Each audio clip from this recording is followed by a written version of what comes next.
अरविंद केजरीवाल जी का track record रहा है कि जो जो उनके साथ रहा है सबको इन्होंने एक एक करके बाहर किया पार्टी से या उनके साथ किनारा किया। देखिए, आप पार्टी हो चाहे भारतीय जनता पार्टी हो, एक ही सिक्के के दो पहलू हैं। आरएसएस की कोख से ही सबका जन्म हुआ है।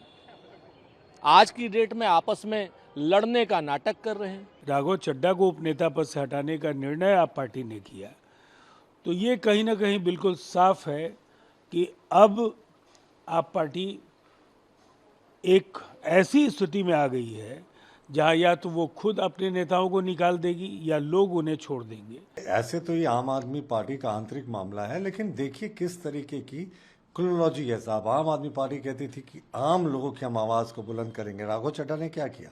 जितने इश्यूज उठाए थे सब आम आदमी से रिलेटेड थे।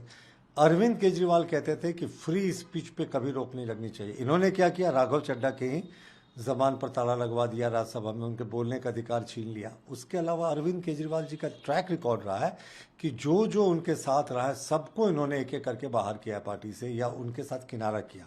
वो अन्ना हजारे जी के आंदोलन के प्रोडक्ट थे, वरना अरविंद केजरीवाल को एक सेलेक्टेड ग्रुप जानता था। पूरा देश उसके बाद उनको जाना और उन्होंने अन्ना हजारे की बात को नहीं माना और अपने आप को उनसे किनारे कर लिया। प्रशांत भूषण उनकी कोर टीम में थे, उनसे किनारा कर लिया साहब। कपिल मिश्रा उनकी कोर टीम में थे, उनको भी बाहर निकाल दिया। तो अरविंद केजरीवाल का जो डिक्टेटरशिप वाला शो है, कहाँ आम आदमी के हक की बात करते थे, कहते थे मारुति से ऑफिस जाऊंगा। पंजाब में जाकर आप देखें 35-35 गाड़ियों के काफिले में चलते हैं। कहते थे आम आदमी के घर में रहूंगा। शीश महल बना रहे थे साहब, जिसको बहुत अच्छे से वहां पर दिखाया वर्मा साहब ने। तो अरविंद केजरीवाल की पार्टी वही सब कर रही है जिसका खिलाफत उन्होंने किया था। देखिए, आप पार्टी हो चाहे भारतीय जनता पार्टी हो, एक ही सिक्के के दो पहलू हैं। आरएसएस की कोख से ही सबका जन्म हुआ है। आज की डेट में आपस में लड़ने का नाटक कर रहे हैं। राघव चड्ढा अलग तरीके से नरेंद्र मोदी का समर्थन करते हैं, अरविंद केजरीवाल अलग तरीके से संघ का और नरेंद्र मोदी का समर्थन करते हैं। तो इनकी आपस की लड़ाई है, हम लोगों को क्या लेने देना।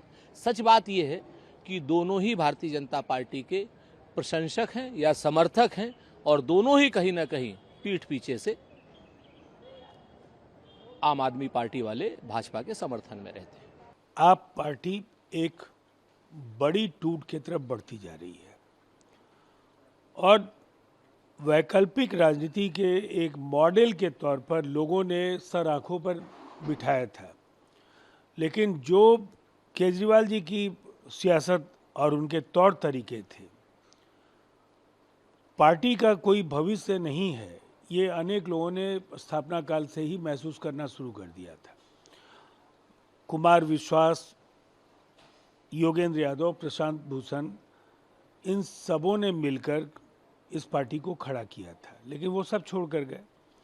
लेकिन अरविंद केजरीवाल जी के साथ अब अगर रिश्ते राघव चड्ढा के खराब हो रहे हैं, राघव चड्ढा को उपनेता पद से हटाने का निर्णय आप पार्टी ने किया, तो ये कहीं ना कहीं बिल्कुल साफ है कि अब आप पार्टी एक ऐसी स्थिति में आ गई है जहां या तो वो खुद अपने नेताओं को निकाल देगी या लोग उन्हें छोड़ देंगे।